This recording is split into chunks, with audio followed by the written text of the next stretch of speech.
Hello everyone. तो आज हम सरफेस केमिस्ट्री का जो लेक्चर स्टार्ट किया था कल, उसका पार्ट 2 डिस्कस करने वाले हैं। तो पार्ट 1 में हमने सरफेस केमिस्ट्री की डेफिनेशन और उसके जो टर्म्स है, कॉमन टर्म जो इन्वॉल्व होते हैं, उसको हमने डिस्कस किया था। पार्ट 2 में आज हम टाइप ऑफ एड्जॉर्प्शन के बारे में डिस्कस करने वाले हैं।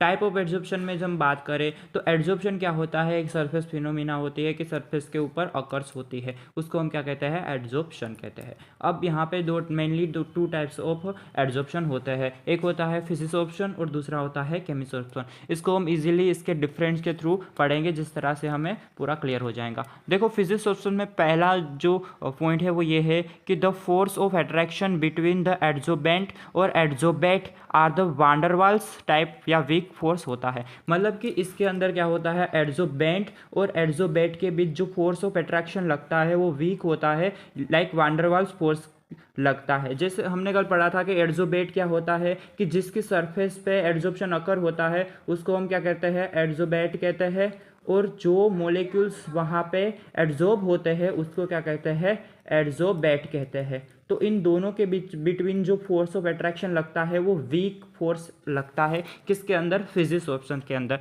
उसका उल्टा यहाँ केमिसॉर्प्शन में क्या होता है, the force of attraction between adsorbate और एड्जॉर्बेंट, उस दोनों के बीच में जो फोर्स ऑफ अट्रैक्शन कैसा लगता है, स्ट्रॉन्ग लगता है, लाइक केमिकल अट्रैक्शन होता है इन दोनों के बीच। मतलब कि एड्जॉर्बेंट और एड्जॉर्बेट के बीच जो फोर्स ऑफ अट्रैक्शन क्या लगता है, स्ट्रॉन्ग होता है, लाइक केमिकल अट्रैक्शन।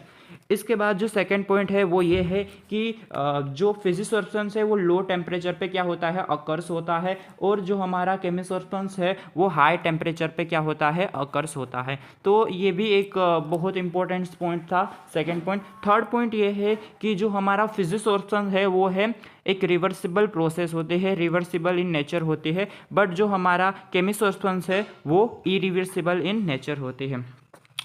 हमारा जो फिजिसॉर्प्शंस है उसको एक्टिवेशन एनर्जी कितनी, मतलब लो एक्टिवेशन एनर्जी पे हो जाता है, बट जो केमिसॉर्प्शंस है उसको activation energy, high activation energy चाहिए होती है। इस तरह हमें यहाँ पे ये भी लिखा है कि the enthalpy of adsorption is low होती है, इसकी जो एंथैल्पी होती है वो लो होती है, ये लो टेम्परेचर पे अकर होता है, इसको लेस एंथैल्पी की ज़रूरत होती है, और इसकी एक्टिवेशन एनर्जी भी लो होती है। ये हाई टेम्परेचर पे अकर होता है, इसकी एक्टिवेशन एनर्जी भी हाई होती है, और इसकी जो एंथैल्पी ऑफ एड्जॉर्प्शन है वो भी हाई होती है। उसकी एनर्जी यहाँ पे लिखी हुई है 18 to 240 किलोजूल मोल इनवर्स, और यहाँ पे 20 किलोजूल मोल इनवर्स। सो फिजिसॉर्प्शंस और केमिसॉर्प्शंस का जो 6 पॉइंट है वो ये है कि जो हमारा एड्जॉर्प्शन होता है, एड्जॉर्प्शन जो होता है वो मल्टी लेयर होता है, और केमिसॉर्प्शन में क्या होता है कि जो एड्जॉर्प्शन होता है वो सिर्फ मोनोलेयर होता है। मतलब कि मल्टी लेयर मतलब क्या, एक से ज़्यादा जो एड्जॉर्बेट के जो मोलिक्यूल्स के लेयर है वो एक से ज़्यादा लेयर इसके अंदर बनते हैं फिजिसॉर्प्शन में, बट जो केमिसॉर्प्शन में है वो सिर्फ एक ही लेयर ऑब्टेन होता है। 7 पॉइंट है, इसका जो एग्जाम्पल है वो है फ्रूनलिच एड्जॉर्प्शन आइसोथर्म, और जो हमारा फिजिसॉर्प्शन का एग्जाम्पल है फ्रूनलिच एड्जॉर्प्शन आइसोथर्म, और हमारा केमिसॉर्प्शन का एग्जाम्पल है लैंगम्यूर एड्जॉर्प्शन आइसोथर्म। इसका 8 पॉइंट है कि जो हमारा फिजिसॉर्प्शंस होता है वो एक नॉट स्पेसिफिक होती है, बट हमारा जो केमिसॉर्प्शंस है वो एक स्पेसिफिक रिएक्शन होती है। इसके जो एग्जाम्पल होते हैं फिजिसॉर्प्शंस और केमिसॉर्प्शन के वो ये है कि जो हमारा N2 गैस है वो एड्जॉर्ब होता है चारकोल की सरफेस पे, ये जो प्रोसेस होती है एक फिजिसॉर्प्शन प्रोसेस होती है। और जो हमारी हेबर प्रोसेस होती है, आपको पता होगा हेबर प्रोसेस के अंदर अमोनिया गैसेस का हम फॉर्मेशन करते हैं बाय यूजिंग नाइट्रोजन गैस और H2 gas in presence of ion. तो जो आयन की जो सरफेस होती है उसके ऊपर हमारा N2 गैस और हाइड्रोजन गैस जो है वो कंबाइन होता है और एक मोनोलेयर बनाता है। जो मोनोलेयर जो बनती है वो एक टाइप होती है केमिसॉर्प्शन की। तो यहाँ पे हमने फिजिसॉर्प्शन और केमिसॉर्प्शंस के जो 2 पॉइंट्स थे वो देख लिए। हम फिर से एक बार रिवाइज कर लेते हैं। सो हमने फिजिसॉर्प्शंस और केमिसॉर्प्शन के जो पॉइंट थे उसके डिफरेंस के थ्रू पढ़ लिए। हम अब इसको शॉर्ट में देखते हैं। पहली बात आती है फिजिसॉर्प्शन की। तो जो फिजिसॉर्प्शन जो होता है उसके अंदर वीक फोर्स ऑफ अट्रैक्शन होती है,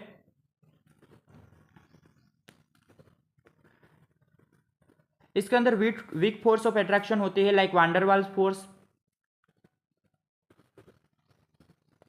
हमारा जो केमिसॉर्प्शन होता है उसके अंदर स्ट्रोंग फोर्स ऑफ अट्रैक्शन होती है लाइक केमिकल फोर्स।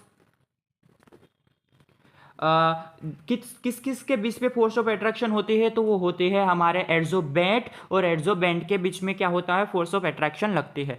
जो सेकंड पॉइंट होता है वो ये होता है कि ये लो टेम्परेचर पे अकर होता है, जबकि ये हाई टेम्परेचर पे अकर होता है। लो टेम्परेचर पे हमारा फिजिसॉर्प्शन अकर होता है, हाई टेम्परेचर पे हमारा केमिसॉर्प्शन अकर होता है। थर्ड पॉइंट होता है इसको लेस एंथैल्पी की नीड होती है, इसके अंदर हाई एंथैल्पी की नीड होती है।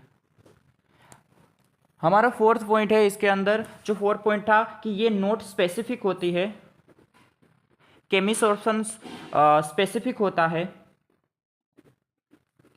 तो फिजिसॉर्प्शन है वो नॉन स्पेसिफिक होती है, बट कि हमारा केमिसॉर्प्शन है वो स्पेसिफिक इन नेचर होता है। फिफ्थ है कि जो फिजिसॉर्प्शन है वो रिवर्सिबल होता है, बट ये इरिवर्सिबल होता है, इरिवर्सिबल होता है।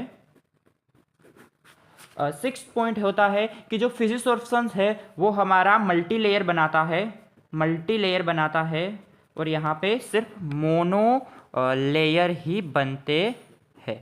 सो इसके थ्रू हम समझ सकते हैं कि फिजिसॉर्प्शन और केमिसॉर्प्शन के डिफरेंस क्या है। सो फिजिसॉर्प्शन में वीक फोर्स होता है, वीक फोर्स ऑफ अट्रैक्शन लगता है एड्जोबेंट और एड्जोबैट के बीच। यहाँ पे केमिसॉर्प्शन के अंदर स्ट्रॉन्ग फोर्स लगता है एड्जोबैट और एड्जोबेंट के बीच। ये लो टेम्परेचर पे अकर होता है, ये हाई टेम्परेचर पे अकर होता है। इसके अंदर लेस एंथैल्पी की नीड होती है, इसके अंदर हाई एंथैल्पी की नीड होती है। इसकी एक्टिवेशन एनर्जी लो होती है, बट इसकी एक्टिवेशन एनर्जी हाई होती है। ये नॉट स्पेसिफिक इन नेचर होता है, बट हमारा केमिसॉर्प्शन स्पेसिफिक इन नेचर होता है। फिजिसॉर्प्शन रिवर्सिबल होता है, बट हमारा जो केमिसॉर्प्शन है वो इरिवर्सिबल होता है।